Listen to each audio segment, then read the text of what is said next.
One snowy night, 3 lonely souls, and a cafe where silence speaks.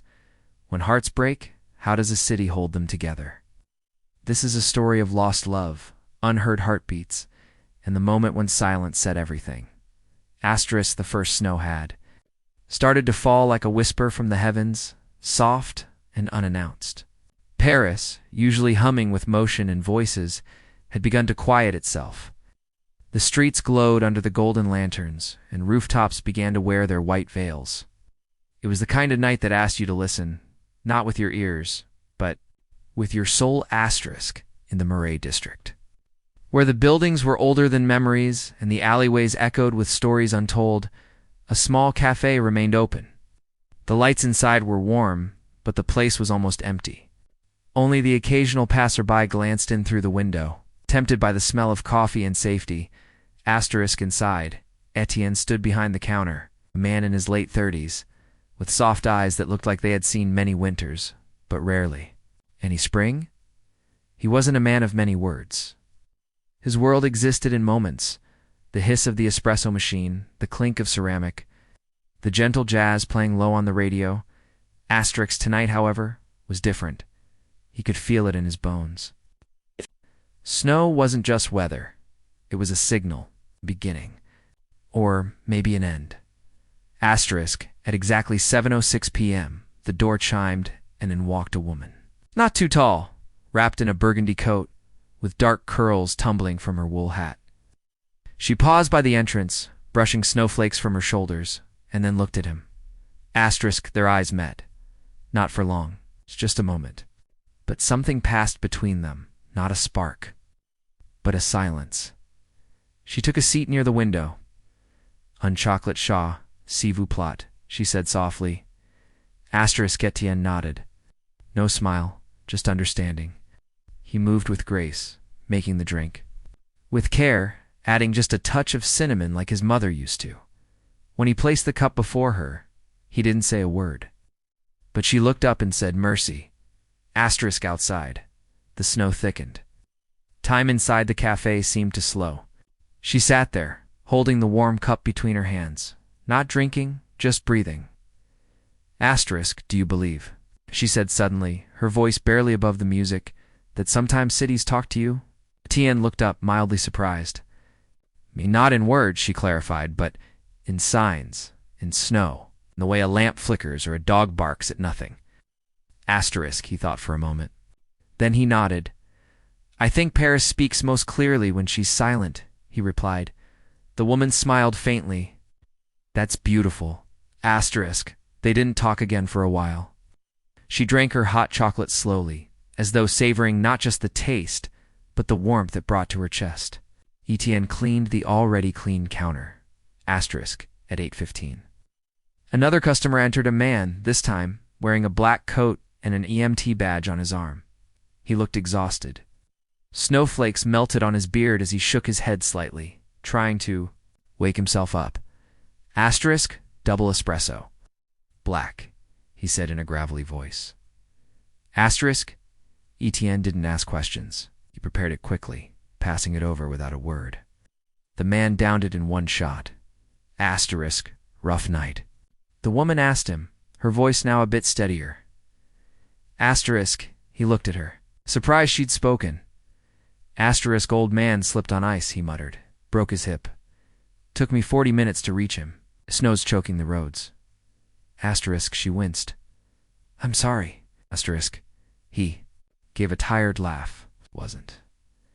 He kept telling me how beautiful the snow was. Said it reminded him of his first kiss. Asterisk. They both smiled. Etienne, from behind the counter, allowed himself a brief chuckle too. Asterisk, and for a moment, just one. The cafe didn't feel empty anymore. Asterisk. The siren of the ambulance sliced through the night like a violin string pulled too tight. Paris lay under a thick white blanket, silent and beautiful, but unforgiving. For Matthew, the snow was never just snow. It was a veil. It hid things, delayed things. And sometimes it made you remember what you'd rather forget. Asterisk, the van shook gently as it turned onto Rue des Francs Bourgeois. The tires groaned against the slush, and every stoplight blinked like it was tired of trying. Beside him, in the driver's seat, was Jerem, his junior partner, only 25. Still cracking jokes even when things weren't funny? Asterisk. But tonight, Jerem was silent. Maybe it was the weight of the snow. Or maybe it was the call they'd just taken, an elderly woman found in her apartment, unresponsive. No family, no name on the mailbox, alone. Asterisk Matthew stared out of the window. Paris looked like a memory from a dream. Lanterns glowed in warm gold. The Seine shimmered like a slow-moving ghost, and every window told a story. He imagined lives behind the curtains, laughter, music, arguments, someone making tea. He envied them.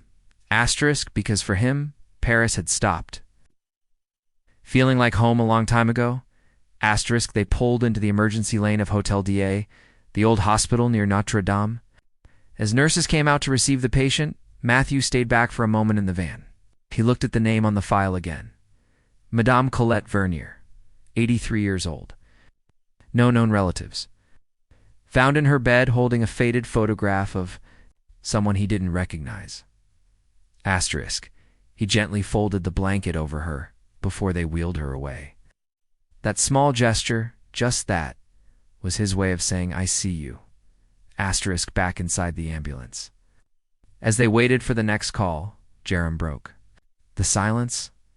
Asterisk, you okay? Matthew didn't answer at first. Then, quietly. Do you ever feel like you're only holding people for a moment, then letting go forever? Jerem turned to look at him. That's the job, isn't it?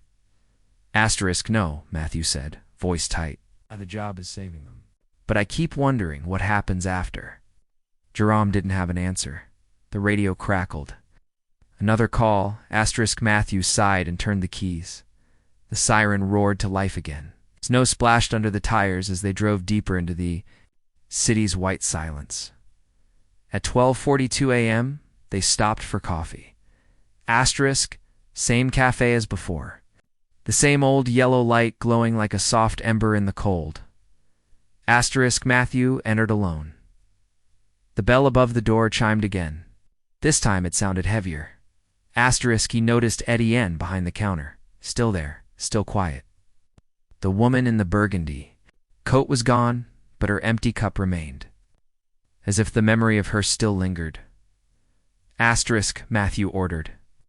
No small talk. Etienne prepared the drink with the same care as before.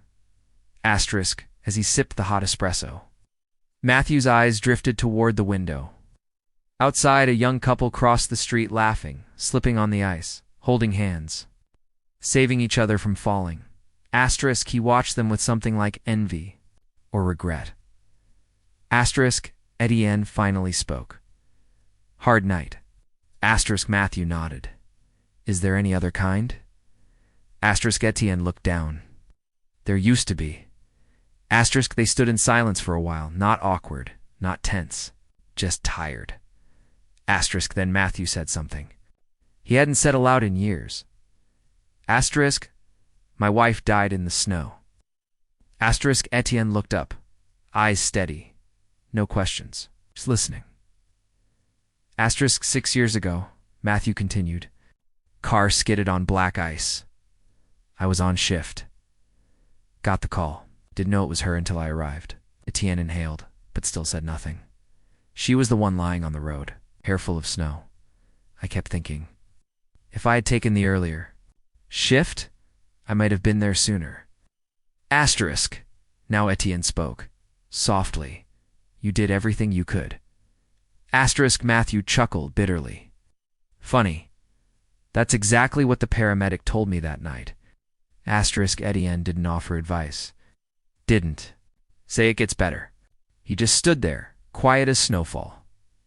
Asterisk Matthew finished his espresso. Put the cup down. Asterisk before he left, he turned once more to Etienne.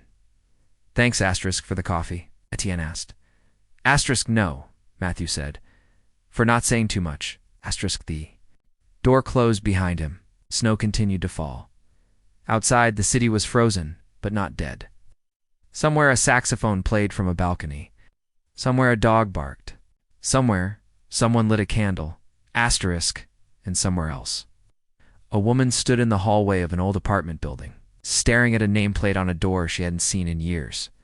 The name said, Etienne Marceau. She didn't knock. Not yet. But she was there. Asterisk, in Paris. Was beginning to speak again.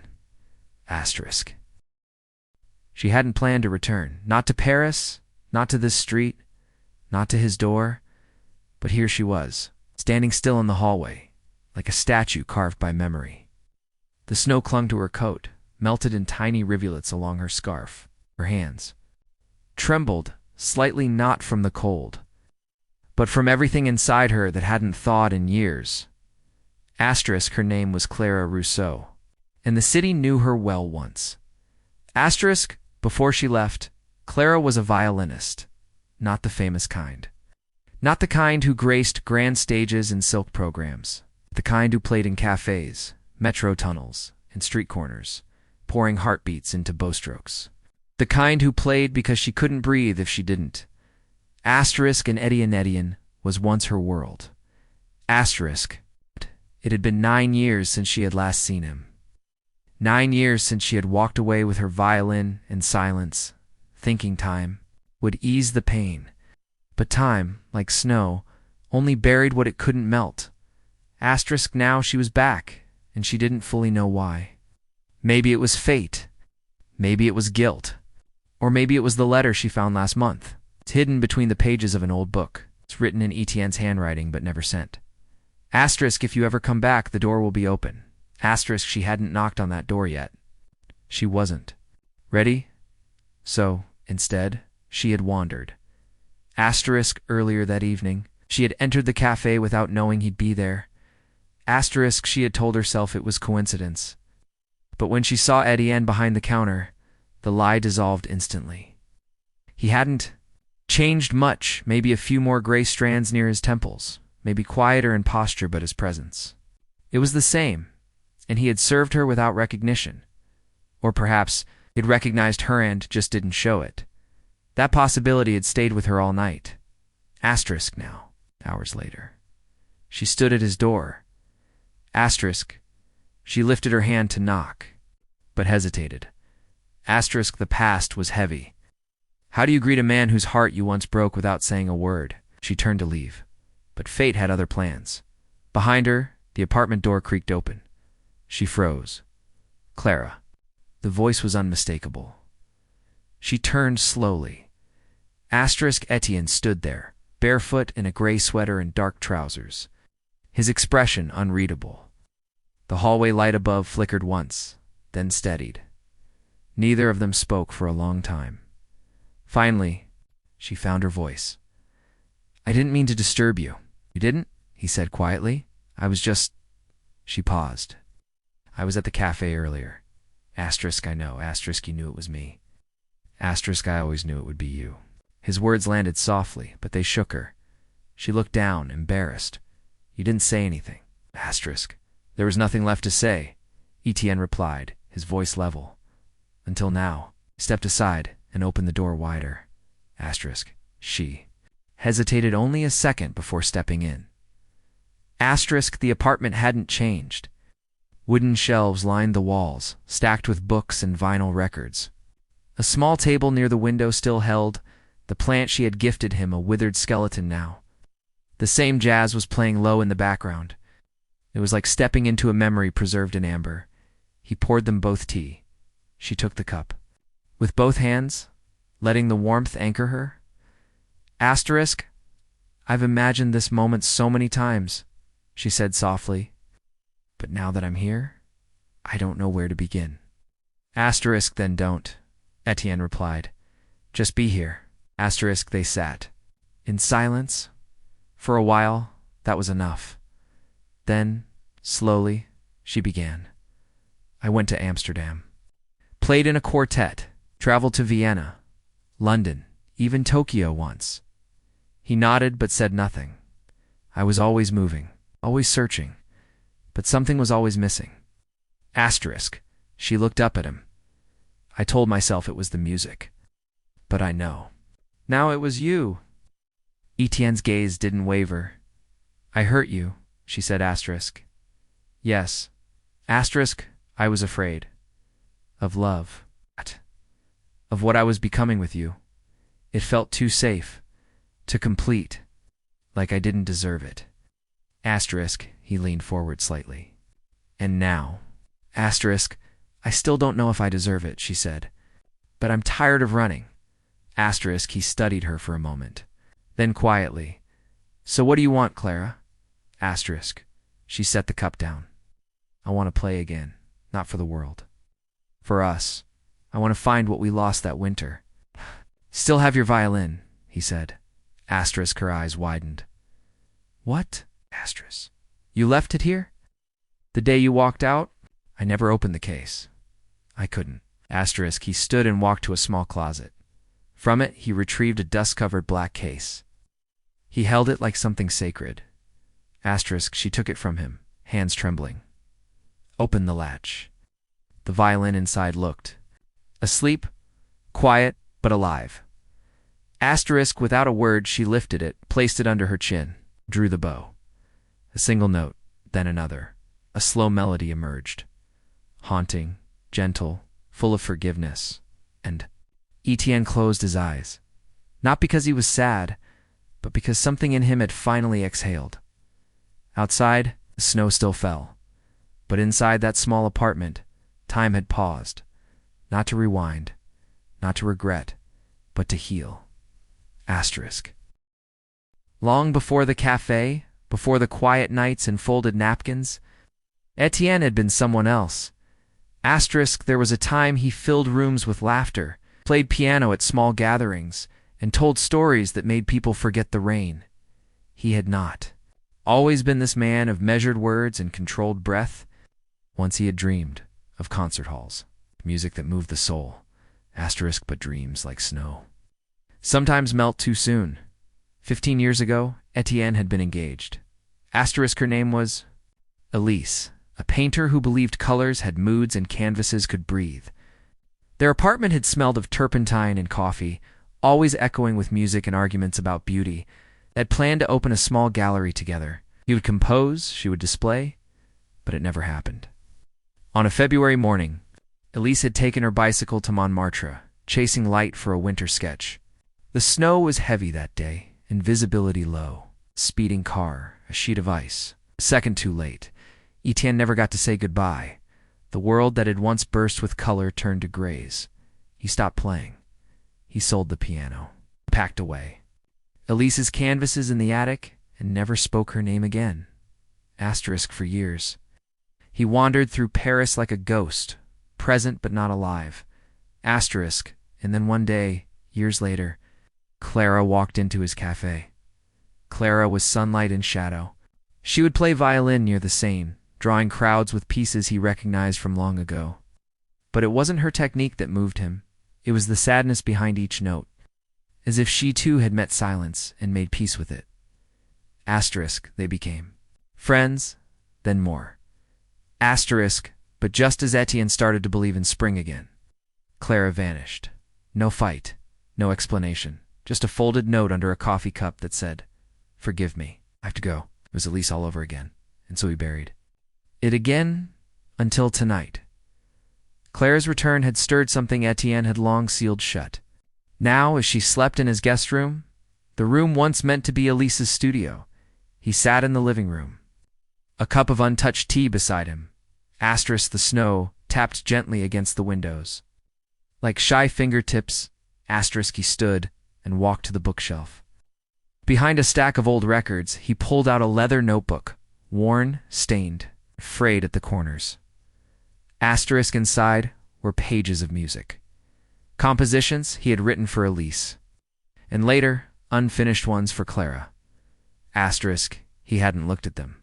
In years, asterisk, he turned to one in the middle, a piece titled "The Silence Between Songs." It had no ending, just the opening bars and a pause, as if the rest had been waiting for something, or someone.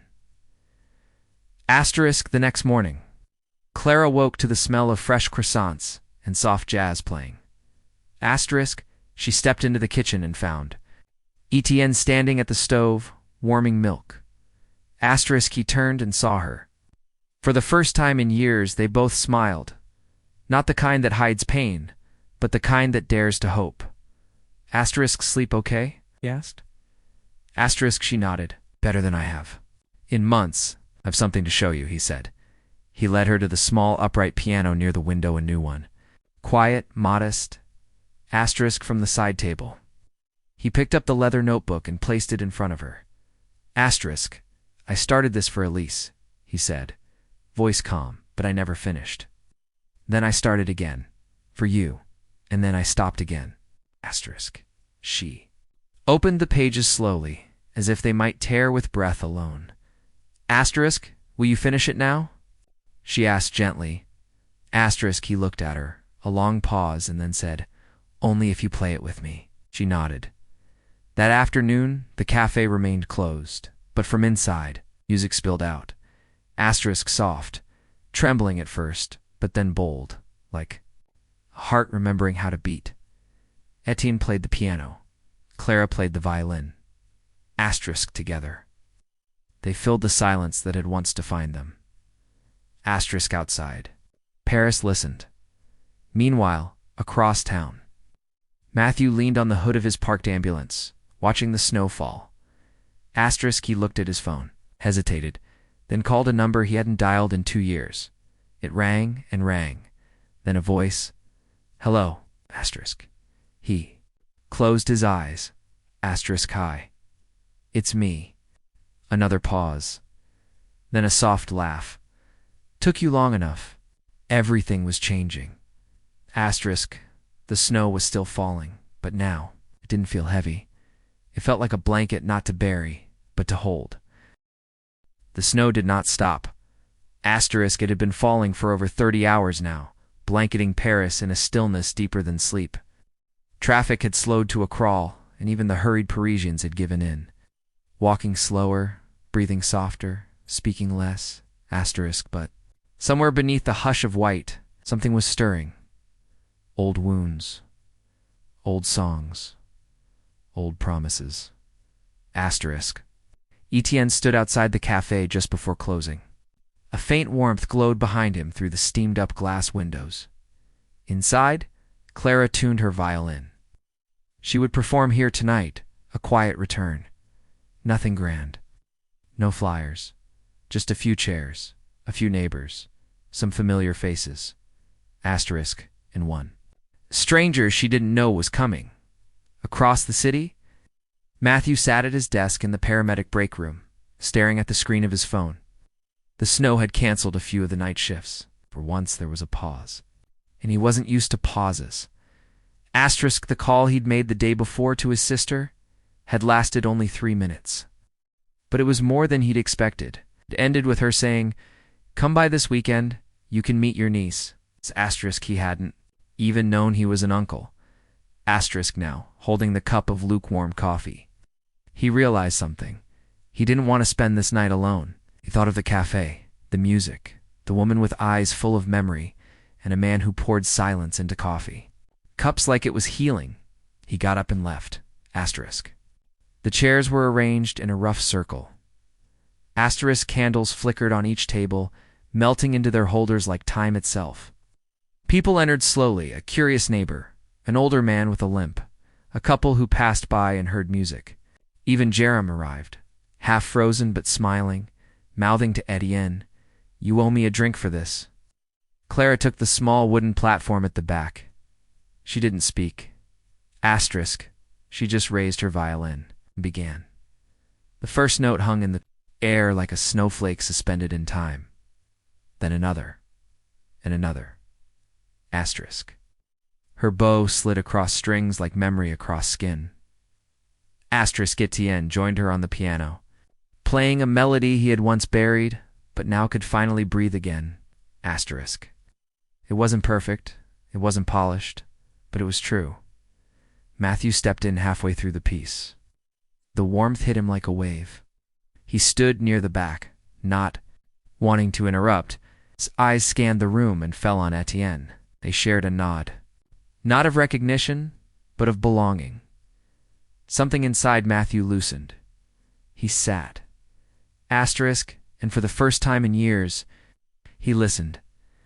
The final piece was the silence between songs. Asterisk. Clara introduced it with just one sentence. This was written. Over 10 years, in pieces, in pain, and in hope. Tonight it ends. Etienne's fingers moved with certainty. Clara's strings sang like winter turning to spring. Asterisk, the cafe fell so quiet that even the snow outside seemed to pause in awe. Asterisk, when they played the final note, it lingered in the air suspended, sacred, before fading into the soft crackle of the old. Radio, then silence, then breath, then applause. But more than that, there were tears, smiles, a stillness that felt holy after the performance. No one rushed to leave. Asterisk Matthew found himself near the counter, warming his hands around a cup of tea. Clara came over and smiled. Asterisk, you came? Asterisk, he nodded. I didn't want to be anywhere else tonight. They sat and they talked. About music, about pain, about how silence could be a language too. Asterisk, Clara asked. Do you believe people can come back from the cold? Asterisk, Matthew looked toward Etienne, who was laughing with an old customer, more alive than he had been in years. Then he looked at Clara. I think they can come back because of the cold. Outside, the snow finally slowed, not stopped, just softened, as if Paris had said what it needed to say, asterisk, in the distance. Notre Dame's bells rang midnight, asterisk, and inside a small cafe in the Marais. Strangers, friends, and lost souls shared warm drinks, old wounds, and new beginnings. No one noticed the moment the snow truly stopped. Asterisk. But everyone felt it, because that was the night the silence spoke, and Paris listened. The end. Asterisk. Thank you for watching. If this story touched your heart, don't forget to subscribe for more soul-soothing journeys. This is Victory Within 2, where stories come alive and silence speaks.